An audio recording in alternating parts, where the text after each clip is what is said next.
Uma arma carregada sobre uma toalha branca, engomada como amido, fala mais alto do que qualquer grito. Mas no mundo do crime organizado, o silêncio é a arma mais mortífera de todas. Dizem que, se você não consegue entender o homem sentado à cabeceira da mesa, você já está morto. Em 2024, no restaurante mais exclusivo de Nova York, $1 bilhão em poderio siciliano. Sentou-se em total silêncio, esperando por um vinho que não existia, enquanto o mal-entendido aterrorizante contava regressivamente como uma bomba. A única coisa que se interpunha entre o massacre e... A sobremesa era uma universitária desistente com uma bandeja de martinis sujos, que sabia que certas palavras não são ditas, são enterradas. Esta é a história de como uma garçonete não apenas serviu um chefe, mas o salvo. O restaurante, o Ardento do Lauroneri, costumava ter cheiro de óleo de trufas e dinheiro velho, mas naquela noite cheirava a medo. Eram 20h15 de uma terça-feira, em Manhattan. A correria do jantar atingia seu pico no estabelecimento italiano de maior prestígio e maiores apostas da cidade. Este não era o lugar onde se pedia espaguete com almôndegas. Era um lugar onde senadores fechavam acordos com gestores de fundos de hedge sobre pratos de ossobuco desconstruído que custavam mais do que um Rodan. Cívica Sofia Alves ajustou o avental, limpando uma mancha de batom de uma taça de vinho na estação de serviço. Seus pés latejavam. Ela tinha 24 anos, afogada em empréstimos estudantis de um curso de História da Arte que abandonara. E naquele momento era invisível para os clientes do Lauroneri. Era apenas um par de mãos entregando água com gás. A mesa 4 é um desastre esperando para acontecer, sussurrou Nick, o barman, deslizando uma bandeja de negrones em sua direção. Ele estava pálido. O Sr. Loran está suando. Nunca vi Loran suar. Sofia olhou em direção ao reservado privativo nos fundos. Aquele normalmente reservado para a realeza de rádio ou diplomatas em visita. Naquela noite, a energia que irradiava daquele canto era pesada, sombria e sufocante. 6 homens estavam sentados à mesa redonda. 5 deles eram homens enormes, com pescoços grossos como troncos de árvore, usando ternos que esticavam nos ombros. Mas eles não eram o problema. O problema era o homem no centro. Ele era diferente. Não parecia um valentão, parecia um predador. Tinha talvez 35 anos, vestindo um terno de 3 peças cor de carvão que se ajustava a ele com precisão arquitetônica. Seu cabelo escuro estava penteado para trás, revelando um rosto atraente, mas brutalmente frio, como uma estátua esculpida em granito. Ele não havia tocado no pão, não havia olhado para o cardápio. Estava apenas olhando fixamente para o Sr. Loran, o gerente geral, com olhos que pareciam brasas apagadas. Este era Lorenzo Enzo Valente. O nome nada significava para os críticos gastronômicos, mas para o Federal Bureau of Investigation e para os carabinieri italianos, Enzo Valente era um fantasma. Era o suposto novo chefe do sindicato castelvetrano, uma facção da máfia siciliana que, supostamente, havia se tornado legítima na construção civil e gestão de resíduos. Infelizmente não compreendo, senhor, gaguejou Loran, o arrogante francês, normalmente o tirano da sala de jantar. Estava tremendo. Temos o barolo de 2016, são 98 pontos. Parker avaliou. Enzo Valente não piscou. Ele disse algo. Era baixo, gutural e rápido. Soava como italiano, mas não era o italiano melódico. Ensinado nas escolas, era cortado, agressivo, mastigando as vogais e cuspindo-as. Loran pareceu impotente. Virou-se para o Sumner, um jovem chamado Paulo, de Milão. Paulo, traduza. O que ele quer? Paulo pareceu aterrorizado. E o ... eu não sei. Senhor, soa como dialeto, mas é muito carregado. Talvez napolitano ou calabrês. Enzo bateu a mão na mesa. Os talheres pularam. O restaurante inteiro ficou em silêncio. Os clientes das mesas próximas, presidentes executivos de tecnologia e modelos, congelaram, garfos suspensos no meio do caminho até a boca. Enzo falou novamente, mais alto desta vez. Sua voz era uma arma. Apontou um dedo para Loran, depois para a garrafa de Barolo caro, e fez um gesto amplo e desdenhoso, como se estivesse varrendo o lixo de uma prateleira. Um dos guarda-costas, um homem com uma cicatriz atravessando a sobrancelha, Levantou-se e enfiou a mão dentro do paletó. Não pusou uma arma, ainda não, mas a implicação estava clara. O nível de ameaça na sala escalou de desconfortável para letal. Ele está insultado, rosnou o guarda-costas em inglês quebrado. Você traz vinagre. Insulta o padrinho. É uma garrafa de 3.000. Gemeu Lawrence, sua dignidade evaporando. Não entendo o que ele quer. A tradutora, Sofia, observava das sombras da estação de serviço. Seu coração martelava contra as costelas. Ela apertou a bandeja. Ela conhecia aquele som, conhecia aquela cadência. Não era apenas italiano, não era napolitano, era siciliano, especificamente o dialeto rural profundo das montanhas corleonesas, o tipo de língua, falada por pastores e fantasmas das colinas ao sul de Palermo, a língua que sua nana costumava usar quando queimava o molho. O guarda-costas deu um passo em direção a Lawrence. Lawrence recuou contra. Um carrinho de serviço. A tensão era um elástico esticado a 1 milímetro de se romper. Se o guarda-costas puxasse uma arma, o pânico causaria uma debandada. Pessoas se machucariam. Sofia não pensou. Não consultou a supervisor. Ela colocou a bandeja sobre o balcão com estrépito. Sofia, não. Silverwick, fique fora disso. Ela o ignorou. Caminhou pelo tapete felpudo, o som de seus sapatos de trabalho sensatos engolido pelo ruído de seu próprio pulso. Passou direto pelo Samuel trêmulo, pelo gerente hiperventilando e parou diretamente em frente à mesa. O guarda-costas bloqueou seu caminho, seu peito como uma parede. Vai embora, garota. Sofia não olhou para o guarda-costas. Olhou além dele, diretamente para os olhos de brasa apagada de Enzo Valente. Você não vole vinu. Francesi, disse ela, sua voz tremeu ligeiramente, depois se firmou. Ela largou o sotaque americano, sua língua encontrando o ritmo duro e rolante da aldeia de sua avó. O senhor não quer o vinho à moda francesa. O senhor quer o sangue da terra, o velho Nero da Vola, aquele que não esquece. O silêncio que se seguiu era mais pesado do que o anterior, mas era diferente. Enzo Valente inclinou lentamente a cabeça. A agressividade não saiu de seu rosto, mas a confusão, sim. Ele olhou para a garçonete, seu coque bagunçado, seu uniforme barato, seu queixo desafiador, levantou uma mão, sinalizando ao guarda-costas para recuar. É-te? Enzo perguntou suavemente. Quem é você? Sofia engoliu em seco. O ar ao redor da mesa parecia mais frio do que o resto da sala. Ela estava no olho de um furacão e, pela primeira vez em sua vida, o senhor Lawrence estava olhando para ela, não como funcionária, mas como bote salva-vidas. Sofia, ela respondeu, mantendo o dialeto. Parecia estranho em sua língua, enferrujado e antigo, como vestir um vestido dos anos 1920. Minha avó era de Corleone. Ela me ensinou que não se oferece a um homem das montanhas um vinho feito para os velhos. Enzo a encarou por um longo e desconfortável momento. Seus olhos vasculharam seu rosto, procurando uma mentira, um microfone ou uma armadilha. Então o canto de sua boca se contraiu. Não era um sorriso, mas era a suspensão das hostilidades. Virou-se para Lawrence, que tremia como uma folha, e apontou para Sofia. Ela fica, disse Enzo em inglês perfeito e sem sotaque. Sua voz era um barítono profundo, suave como veludo, envolvendo um tijolo. Você sai, todo ou sa, só ela. Lawrence não precisou ouvir 2 vezes. Claro, imediatamente, Sofia, cuide do senhor. Ele fugiu, arrastando o confuso Samuel consigo.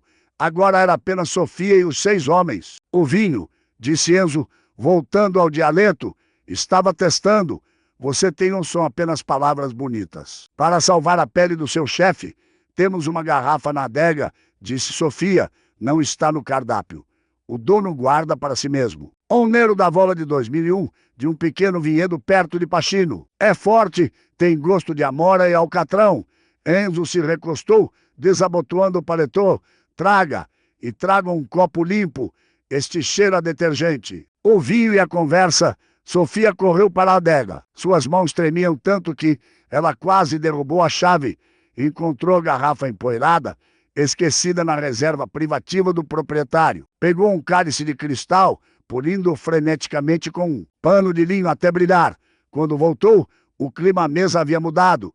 A tensão permanecia, mas a ameaça de violência imediata havia se dissipado. Os homens a observavam com curiosidade. Ela apresentou a garrafa, não fez a rotina chique de sommelier, simplesmente abriu, serviu uma pequena quantidade e esperou. Enzo ergueu o copo, rodou o líquido escuro, quase negro, aspirou fundo, tomou um gole, fechou os olhos. Por um segundo, a máscara do homem de negócios implacável escorregou, revelando um homem que estava cansado. Um homem que saudava um lar ao qual provavelmente nunca poderia voltar. Bonu, ele murmurou. Bom, gesticulou para a cadeira vazia ao lado. Sente-se. Sofia congelou. Senhor, não posso. É contra as regras. Posso ser demitida? Se te demitirem. Compro este prédio e te contrato de volta como proprietária. Sente-se. Sofia sentou-se. Por uma hora, a dinâmica do Lauro Neri virou de cabeça para baixo. Os outros garçons observavam, chocados. Da porta da cozinha, enquanto a garçonete, que eles humilhavam, estava sentada à mesa principal com os convidados mais perigosos da cidade. Enzo não flertou, interrogou. Você fala a língua antiga? Disse ele, cortando um bife que Sofia havia garantido pessoalmente que estava mal passado, mas nasceu aqui, na América Queens, disse Sofia. A história. Sua família foi embora. Meu avô devia. Dinheiro? Sofia disse honestamente. Mentir para um homem como este parecia inútil. Ele ia sentir. Foi embora nos anos 70, nunca voltou. Minha nana se recusava a falar inglês em casa. Dizia que o inglês era língua de negócios, mas o siciliano era para a família. Enzo assentiu lentamente. Sua nana era uma mulher sábia. E você trabalha aqui servindo franceses arrogantes. Este é o seu sonho? Não, disse Sofia, olhando para a toalha. Estudei história da arte.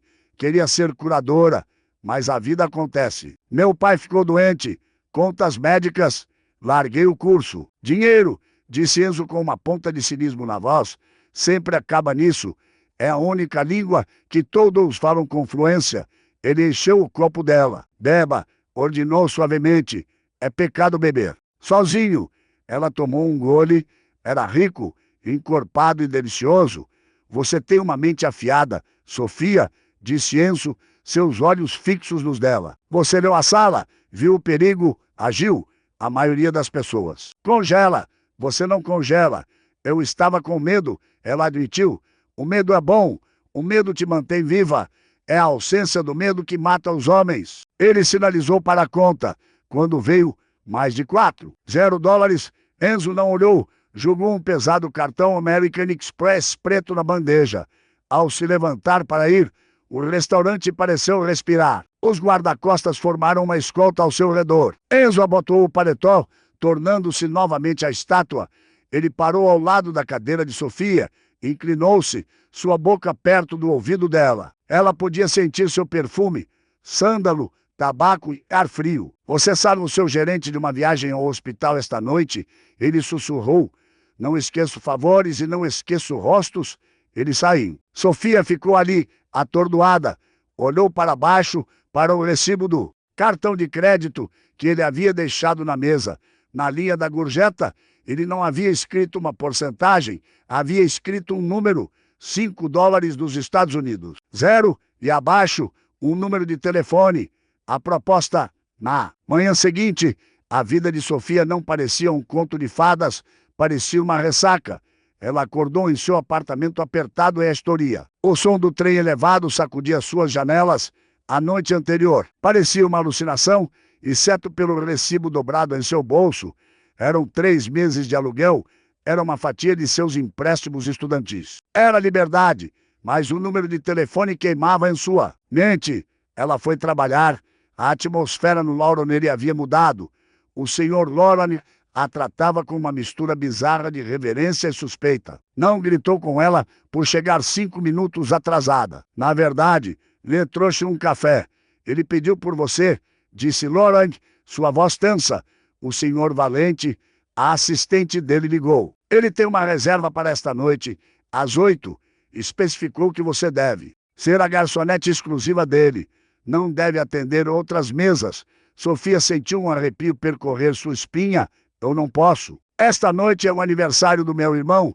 Pedi para sair cedo. Laurent olhou como se ela estivesse louca. Sofia, não se diz não a Enzo Valente. Se você for embora, não volte. Estava presa. Às 8 em ponto, Enzo chegou. Desta vez estava sozinho, salvo por 2 guarda-costas que ficaram na entrada, vasculhando a sala como agentes do serviço secreto. Sentou-se na mesma mesa, parecia cansado. Havia olheiras sob seus olhos, embora seu terno fosse impecável, um brioni azul marinho que provavelmente custava mais do que a apólice de seguro de vida de seu pai. Você veio? Disse ele quando ela se aproximou. Trabalho aqui, ela respondeu, tentando manter o tom profissional. E o senhor me pediu especificamente? Pedi, sim.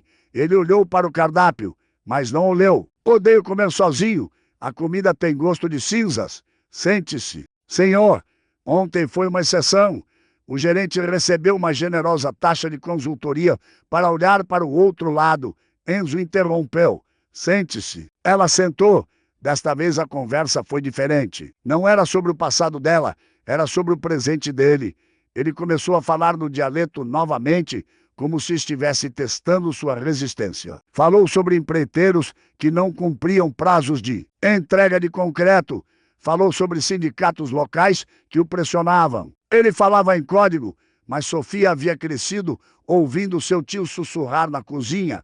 Ela sabia que concreto significava território e sindicatos significava famílias rivais. Por que está me contando isso? Ela perguntou baixinho, depois que ele desabafou sobre um carregamento em Nova Jersey. Sou garçonete. Posso ir à polícia? Enzo riu. Era um som seco e sem humor. A polícia? Metade do distrito está na minha folha de pagamento e a outra metade está tentando montar um caso fraco que vai levar 10 anos. Você não vai à polícia, Sofia? Por quê? Porque você precisa de dinheiro. Ele pusou uma pasta de sua maleta e a deslizou pela mesa. Sofia abriu e sua respiração foi cortada. Era um dossiê sobre seu irmão, Leo. Leo tinha 22 anos, um viciado em jogos que se achava um profissional de póquer. O arquivo continha fotos de Leo entrando em um cassino clandestino no Brooklyn. Continha cópias de O's. Seu irmão deve 40 mil à família Rossi, disse Enzo com calma. Os Rossi são desorganizados. Não mandam cobradores de dívidas, mandam cirurgiões com tacos de beisebol. Sofia sentiu o sangue drainer de seu rosto. Fechou a pasta com força. O que você quer?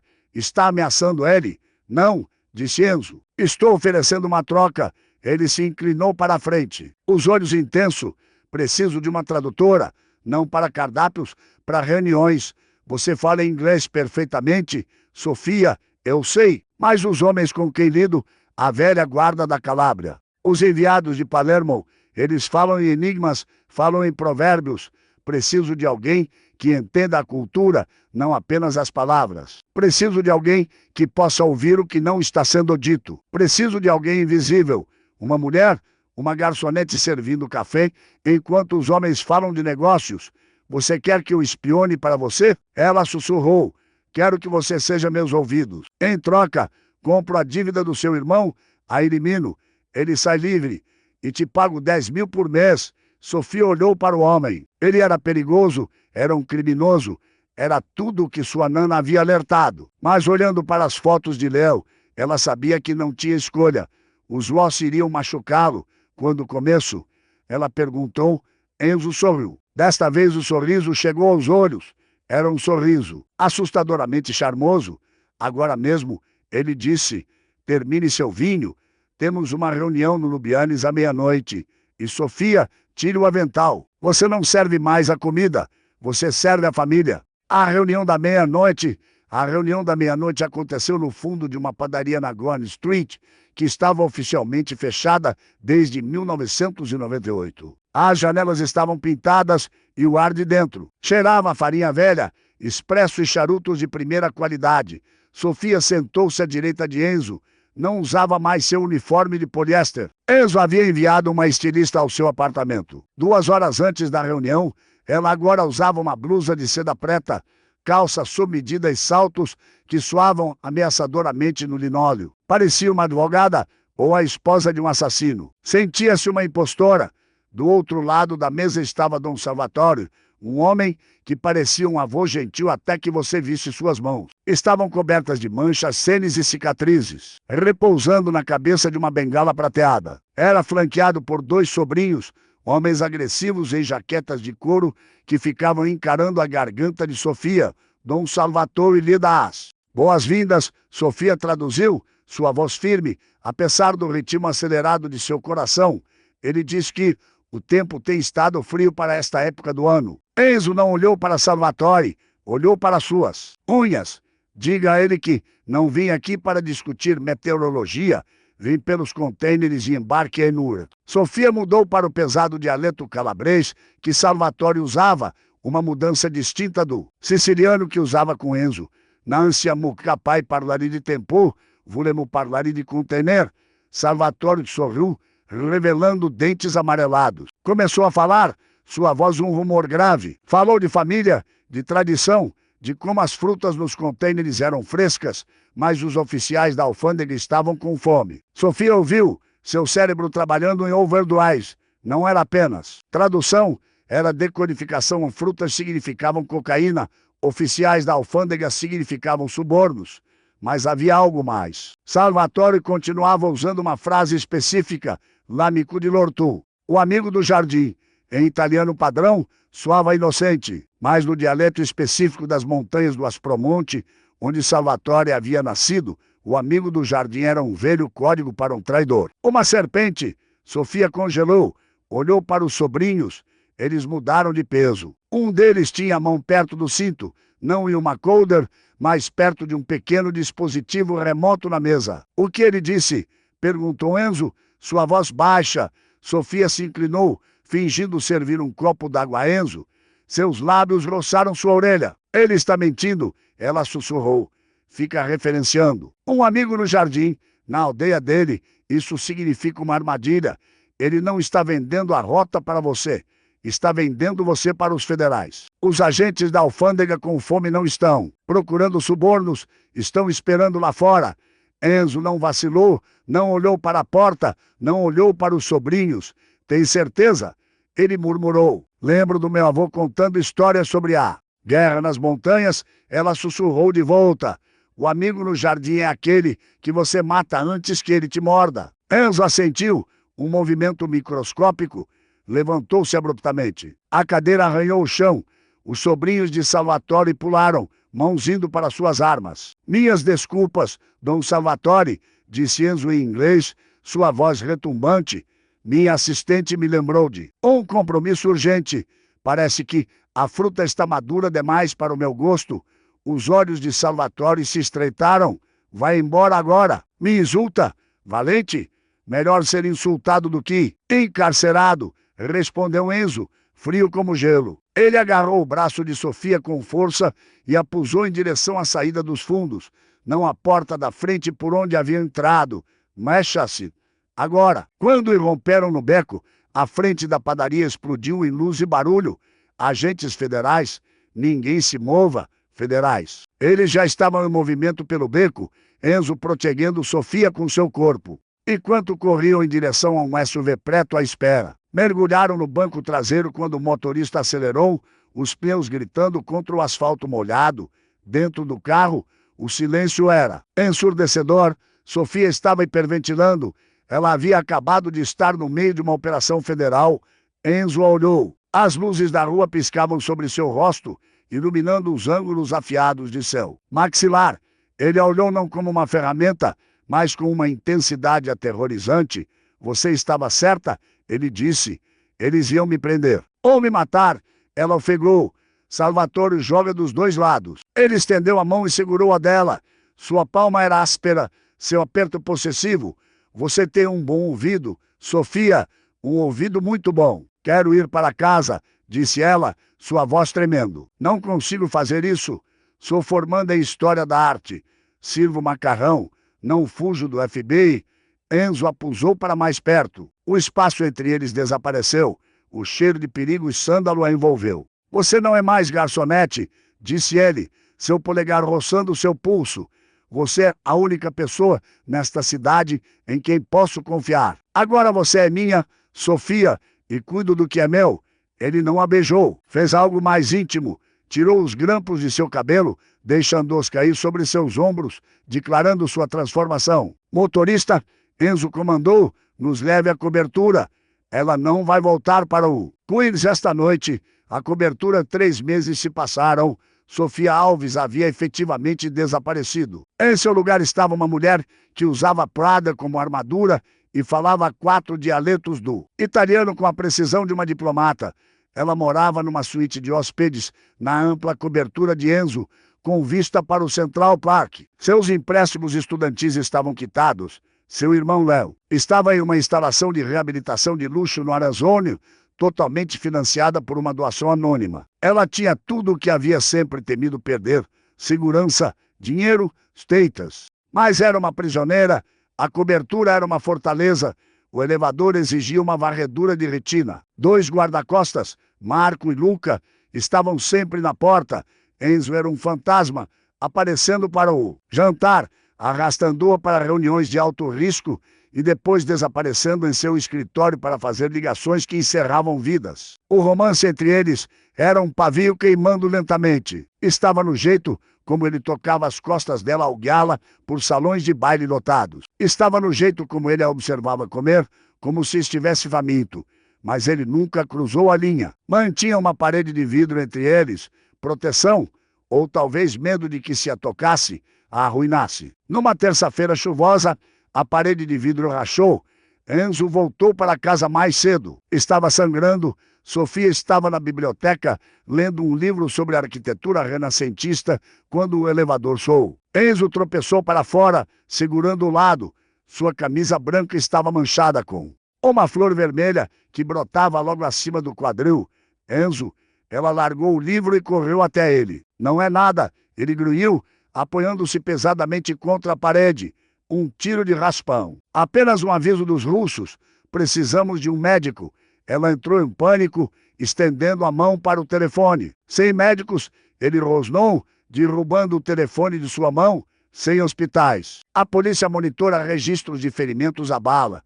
Você quer que eu faça isso? Eu não sou enfermeira. Você tem mãos?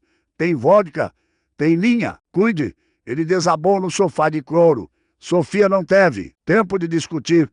Correu ao banheiro, pegando o kit de primeiros socorros e uma garrafa de álcool isopropílico. Suas mãos tremiam enquanto cortava sua camisa. O ferimento era feio, um corte profundo, onde a bala havia rasgado o músculo, mas não atingido o osso. Enzo gemeu através dos dentes cerrados, suor perolando em sua testa. Isso vai doer, disse ela, lágrimas picando seus olhos. Fale comigo. Ele ofegou. Distraia-me. Fale. Fale o dialeto. Sofia limpou o ferimento, derramando álcool sobre ele. Enzo silvou, suas costas se arqueando do sofá. Ela enfiou a agulha. No mar é como Luduluri, ela sussurrou, recitando um velho provérbio que sua nana costumava dizer: vem e vai, mas a pedra resta. A dor é como o mar, vem e vai, mas a pedra permanece. Ela costurou, foram 20 minutos de tortura para ambos. Quando amarrou o último nó e fixou o curativo, estava suando tanto quanto ele. Enzo recostou-se, pálido, mas respirando de forma constante. Ele a olhou, seus olhos turvos de dor e adrenalina. Ramanudoru, ele sussurrou em siciliano. Você tem mãos de ouro. Você é um idiota. Ela respondeu em inglês, limpando o sangue das mãos com uma toalha. Poderia ter morrido. Por quê? Por mais concreto, por mais dinheiro, por poder, disse ele, para que ninguém possa me dizer o que fazer jamais, para que ninguém possa machucar as pessoas de quem cuido. Ele estendeu a mão, agarrando seu pulso, puxou-a para baixo. Desta vez não houve resistência. Sofia, ele respirou. Ele a beijou. Não foi gentil, tinha gosto de sangue, uísque e desespero. Era um beijo que selava um pacto. Ela não era mais apenas sua funcionária, era sua cúmplice. Era a única coisa que o mantinha preso à humanidade. Ela o beijou de volta, entrelaçando seus dedos em seu cabelo escuro, esquecendo o perigo, esquecendo o FBI, esquecendo que ele era um monstro. Naquele momento, ele era apenas um homem que precisava dela. A armadilha, mas a bolha estourou na manhã seguinte. Sofia foi ao mercado local, uma das poucas liberdades permitidas a ela, desde que Marco seguisse 10 passos atrás, estava comprando laranjas, quando um homem de sobretudo esbarrou nela. Com licença, ela disse. Olá, Sofia, o homem disse. Ele não se mexeu. Ela olhou para cima. Ele estava na casa dos 40, com o rosto que parecia ter apanhado vezes demais. Mostrou um crachá. Detetive Holloway, força-tarefa do crime organizado do NYPD. O sangue de Sofia gelou. Ela olhou para trás. Marco estava distraído, olhando para uma garota na banca de flores. Não tenho nada a dizer a você, ela sussurrou, virando para sair. Sabemos sobre o Arizônio, disse Holloway. Sofia parou. Leu Alves. Disposição alegre. Reabilitação cara. 50. 0 por mês. Pagos por uma empresa de fachada rastreada até a Valente Construction. Holloway se aproximou. Estamos montando um caso fraco, Sofia. Temos as escutas da padaria. Sabemos que você estava lá. Isso torna você cúmplice de conspiração. 15 anos de prisão federal. Eu sou apenas uma tradutora. Ela gaguejou. Ilé é apenas um viciado, disse Holloway cruamente. Aqui está o acordo. Você vai usar um microfone. Vai pegar Valente em fita, admitindo o assassinato do líder sindical em julho passado. Faça isso e você e Léo saem livres. Proteção de testemunhas. Novos nomes. E se eu não fizer, então fazemos uma batida no centro de reabilitação e encontramos drogas no quarto de Léo. Vamos nos certificar de que estejam lá. Ele vai para a prisão. Você vai para a prisão. E Valente? Holloway sorriu. Homens como Valente não deixam testemunhas. Quando ele terminar com você, você será apenas mais uma ponta solta. Ele enfiou um cartão na sacola de compras. Você tem 48 horas. Pense no seu irmão. Sofia voltou para a cobertura em estado de choque. Marco segurou a porta para ela, sorrindo. Boas laranjas, senhorita.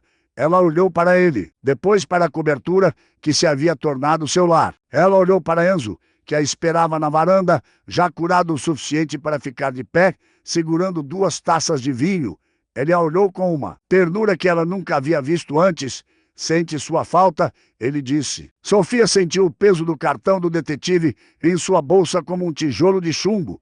Estava de pé sobre um alçapão, e a alavanca estava prestes a ser acionada. A festa e o ataque e a tensão na cobertura foi palpável pelos próximos 2 dias. Sofia mal comia. Pulava toda vez que seu telefone vibrava. Enzo notou. Era um homem que notava tudo. Está quieta, ele disse durante o jantar. É o Leo? Não, ela mentiu. Sou uma dor de cabeça. Tenho uma surpresa para você, ele disse. Esta noite é a festa de San Gennaro. Vamos ao festival na Little Italy. Há público? É barulhento? É seguro? Ela perguntou, olhando para ele. Comigo, sempre. Pegaram a limusine blindada. A Little Italy era um mar caótico de luzes vermelhas, brancas e verdes. O cheiro de zépol frito e salsichão com pimentão enchia o ar. Milhares de pessoas se aglomeravam pelas ruas. Por uma hora, eles fingiram ser normais. Enzo comprou um canole para ela. Jogaram um jogo de feira manipulado, onde Enzo intimidou o feirante para lhe dar um urso de pelúcia gigante. Andaram de mãos dadas, rodeados por guarda-costas que formavam uma cunha abrindo caminho pela multidão.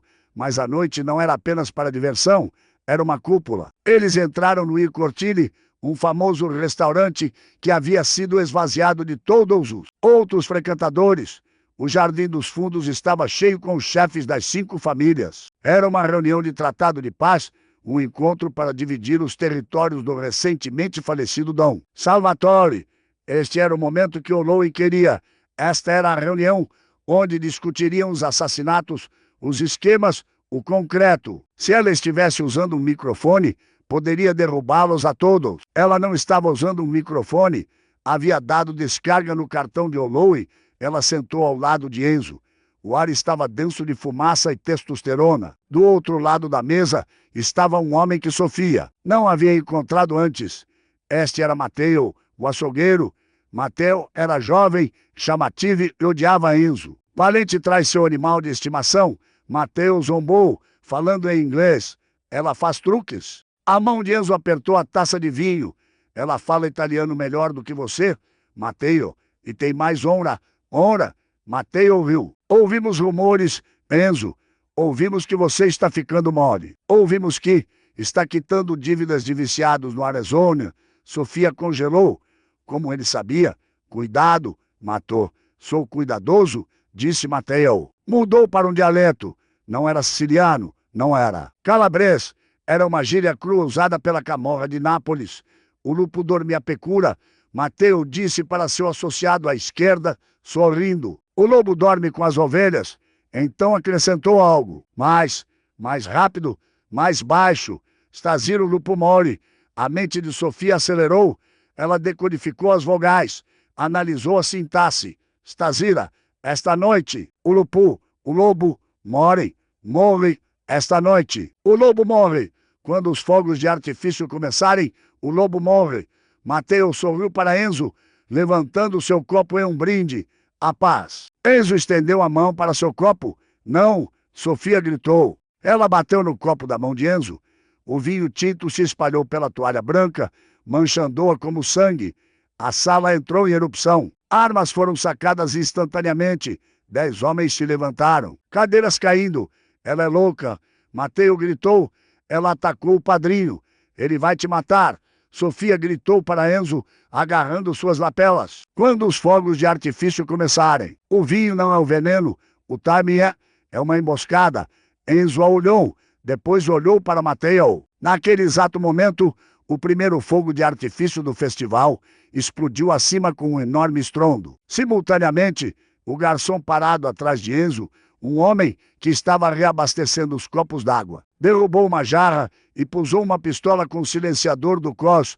O ruído do fogo de artifício mascarou. O som do ferrolho sendo armado, mas Enzo já estava em movimento. Ele havia confiado na tradução de Sofia. Ele empurrou a mesa para a frente, prendendo Mateo contra a parede. Virou-se, agarrando o pulso do garçom no exato momento em que a arma disparou. O tiro destinado ao cérebro de Enzo estilhaçou um espelho atrás dele. O cão se instalou.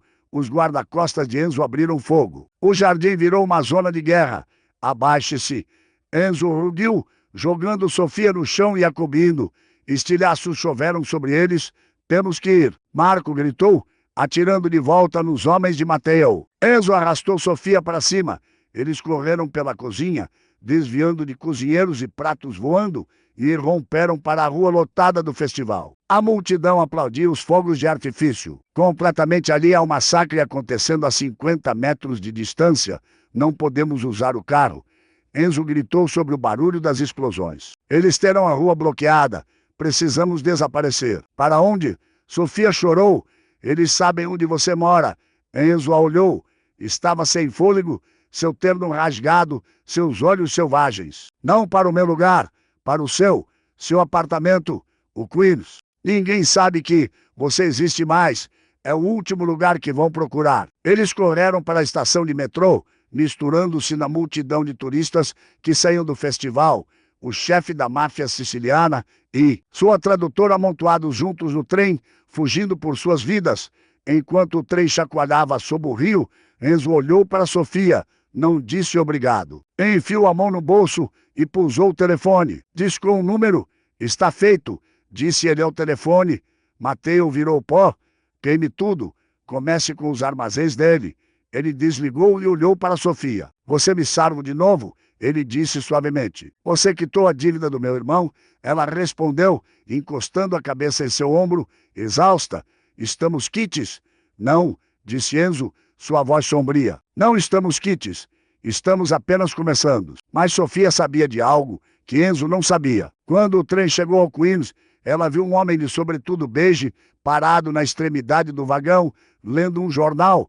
Era o detetive Holloway. E ele estava sorrindo. O trem da linha sacolejava, metal rangendo contra metal, as luzes piscando em ritmo epiléptico, enquanto o vagão chacoalhava violentamente para os turistas. Era apenas o metrô. Para Sofia, era um caixão de aço se movendo a 65 km por hora. O detetive Holloway estava de pé na extremidade do vagão.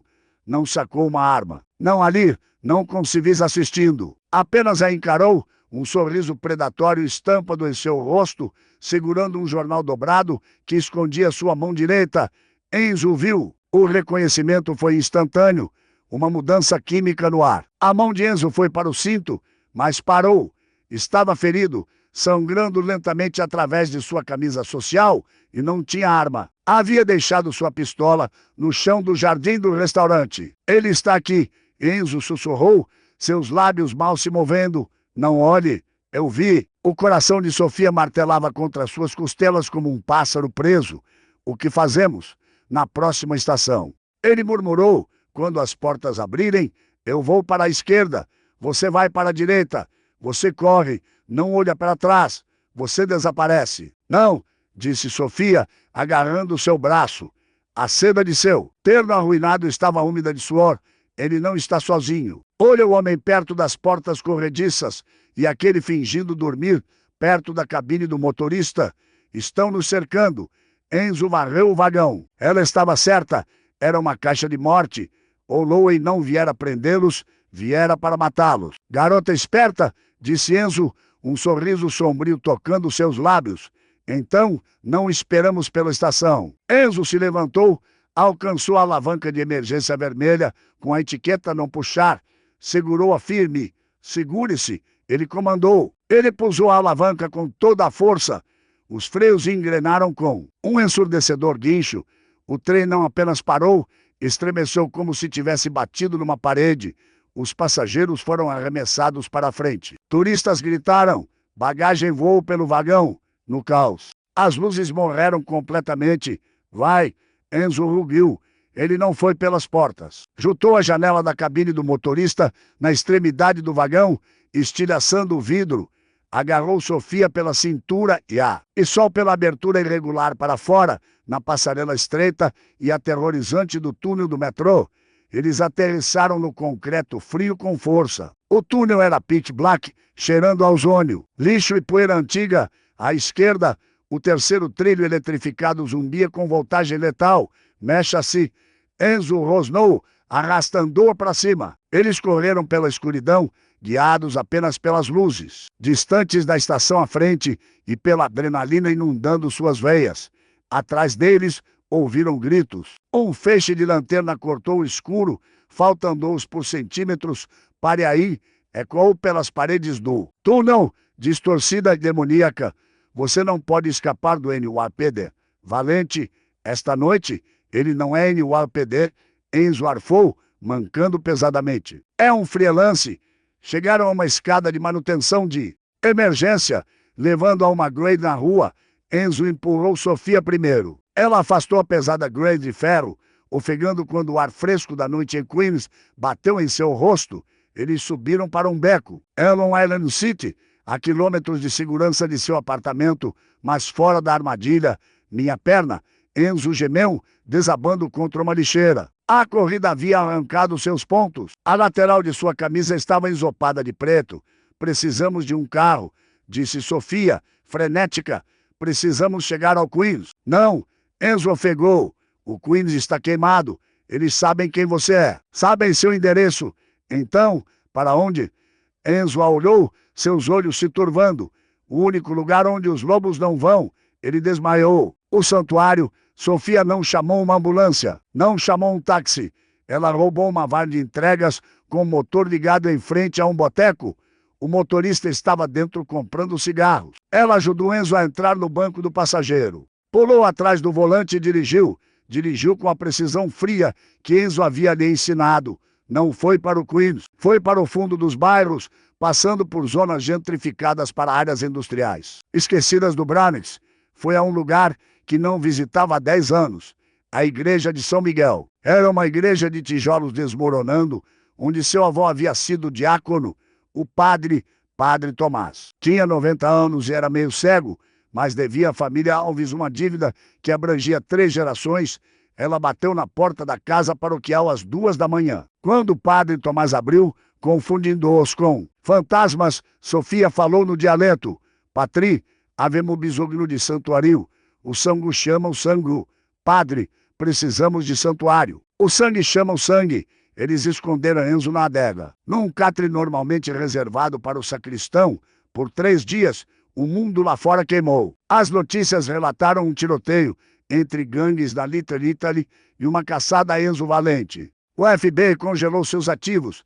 A família criminosa Valente estava em caos, com capangas brigando pelo trono, presumindo que o chefe estava morto. Sofia tornou-se sua enfermeira novamente. Deu-lhe sopa feita da modesta despensa do padre, trocou seus curativos, dormiu numa cadeira ao lado dele, segurando sua mão. No silêncio da adega, despido de seus ternos, dinheiro e poder. Enzo Valente mudou. A armadura caiu. Por quê? Ele perguntou na terceira noite. A febre havia quebrado. Ele estava sentado, fraco, mas lúcido. Você poderia ter me deixado no túnel. Poderia ter feito um acordo com Holloway. Não faço acordos com traidores, Sofia disse, descascando uma maçã com uma faca de descascar. Arruinei sua vida, Enzo disse quietamente. Você era uma estudante de arte. Agora é uma fugitiva, dirigindo uma van roubada. Minha vida era entediante, ela disse, passando-lhe uma fatia de maçã. Eu era invisível. Você me viu. Enzo olhou. A luz do porão lançava longas sombras em seu rosto. Não apenas te vi, Sofia, te ouvi. Você é a única que me diz a verdade. Ele enfiou a mão no bolso. A única coisa que havia salvo do terno era um pesado anel de sinete, o brasão do clã Castelvetrano. Se eu morrer, disse ele, pressionando na palma dela. Você leva isso ao meu primo em Palermo. Ele vai te proteger, te dará uma nova vida. Você não vai morrer, ela disse, fechando seus dedos sobre o anel, porque vamos reviver. O quê? Tudo. A ressurreição no quinto dia. Sofia fez um telefonema. Não ligou para os tenentes de Enzo. Eles provavelmente estavam comprometidos. Ligou para o número no verso do cartão de visitas que Matteo havia jogado na mesa, o número do chefe rival. Marcou uma reunião. Não é um beco escuro, mas no lugar mais público imaginável, Grand Central Terminal, sob o relógio, na hora do rush. Enzo era contra. É suicídio, ele argumentou, tentando se levantar. Não, disse Sofia, ajeitando sua gravata, uma barata que havia comprado em uma loja de segunda mão. É política. Você me ensinou a ler a sala. Agora deixe-me falar. Eles chegaram a Grand Central às 5 da tarde. A estação era uma colmeia de commuters. Parado sob o relógio dourado estava Matteo, parecendo confiante, flanqueado por 4 guarda-costas e pelo detetive Holloway. Enzo caminhou até ele. Parecia machucado, mancava, mas usava seus ferimentos como medalhas. A multidão se abria ao redor deles, sentindo a violência irradiando dos dois homens. Você está vivo, Matteo riu. Estou desapontado. Estava planejando seu funeral. Escolhi flores lindas. Errou o alvo. Enzo disse seco. Desta vez, não erro. Holloway se mexeu, sua mão deslizando para Calder, detetive. A voz de Sofia cortou o ruído. Ela deu um passo para fora de detrás de Enzo. Parecia pequena, inofensiva. Antes de atirar, deve saber o que enviei ao promotor público esta manhã. Holloway congelou. Está blefando? Estou. Sofia mudou para o inglês, alto e claro. Tem um livro razão, aquele dos containers de embarque em Newark. Aquele que lista os números de crachá de cada policial na folha. De pagamento de Matteo. Os olhos de Matteo se estreitaram. Ela está mentindo. Mantê-nos. Espere, disse Holloway, pânico piscando em seus olhos. Não enviei apenas ao promotor. Sofia continuou, sua voz ganhando força. Enviei uma cópia para a comissão. A palavra pairou no ar. A comissão, o órgão governante das 5 famílias, a velha guarda que desprezava barulho desnecessário e odiava. Ratos ainda mais. Sofia voltou seu olhar para os guarda-costas de Matteo. Ela os reconheceu. Não eram napolitanos como Matteo. Eram sicilianos da velha escola, músculos de aluguel. Ela falou a eles no dialeto. Guardátelo, ela disse, apontando para Matteo. Olhem para ele. Está parado com o policial. Quebra omertá. Convida a lei para dentro de nossa casa. Desde quando homens de honra obedecem a um tira? Os guarda-costas mudaram de posição. Olharam para Matteo, depois para Holloway. O tabu cultural de um chefe trabalhando abertamente com um detetive era uma mancha que não se lavava. Ela está enfeitiçando vocês. Matteo gritou. Atire nela. Ele me chama de bruxa porque digo a verdade, disse Sofia, sua voz caindo para um sussurro áspero. O peixe apodrece pela cabeça. O guarda-costas principal, um homem gigante com uma cicatriz, olhou para Mateo, viu o medo nos olhos do chefe, viu a parceria com o Louie. O guarda-costas deu um passo para trás, cruzou os braços. Não servimos a ratos, rosnou em italiano. O rosto de Mateo ficou branco. Estava sozinho. O Louie, Mateo gritou. Faça alguma coisa. O Louie pusou sua arma, mas Enzo foi mais rápido. Apesar do ferimento, ele se jogou. Não usou o punho, usou uma caneta esferográfica, uma Marble que havia tirado do bolso. Cravou-a no ombro de Oloy, acertando o feixe de nervos. Oloy gritou e derrubou a arma. Enzo chutou a arma para longe, ficou sobre o detetive e o chefe rival. Acabou, Mateo, disse Enzo. A comissão decidirá seu destino, mas suspeito que sua aposentadoria será permanente. Ele se virou para Sofia. Não se importou com as centenas de commuters assistindo ou com as sirenes soando ao longe, enquanto a polícia de verdade finalmente chegava. Para limpar a bagunça, ele tomou o rosto dela entre as mãos. Você, ele sussurrou. Você é a chefe agora? Não, ela sorriu, inclinando-se em seu toque. Sou apenas a tradutora epílogo 6. Meses depois, o restaurante Lauroneri estava fechado para um evento privado. A mesa nos fundos estava posta para 2. Uma garrafa de Nero da Vola de 2000 e um respirava sobre a toalha branca. Sofia estava sentada à cabeceira. Usava um vestido de veludo azul meia-noite. Não parecia mais uma garçonete, parecia uma rainha. Enzo sentava à sua direita. Estava completamente curado. Embora caminhasse com uma leve claudicação, lembrança da noite em que o lobo quase morreu. O garçom se aproximou, um jovem nervoso que tremia ao segurar a lista de vinhos. Senhor, senhora. Ele gaguejou. Temos o ... Enzo olhou para o rapaz, viu o medo em seus olhos. Enzo sorriu. Era um sorriso genuíno. Relaxe. Garoto, disse Enzo. Não mordemos, a não ser que o vinho esteja azedo. Sofia riu. Ela estendeu a mão e cobriu a de Enzo com a sua. Seu irmão Léo estava sóbrio e administrando uma padaria legítima em Nova Jersey. Seus empréstimos estudantis eram memória, e ela não era mais invisível. Era consigliere, a voz que sussurra no ouvido do rei, a língua dos fantasmas. Enzo brindou, erguendo seu copo. Aos amigos do jardim, Sofia respondeu, tilintando sua taça contra a dele. Eles beberam.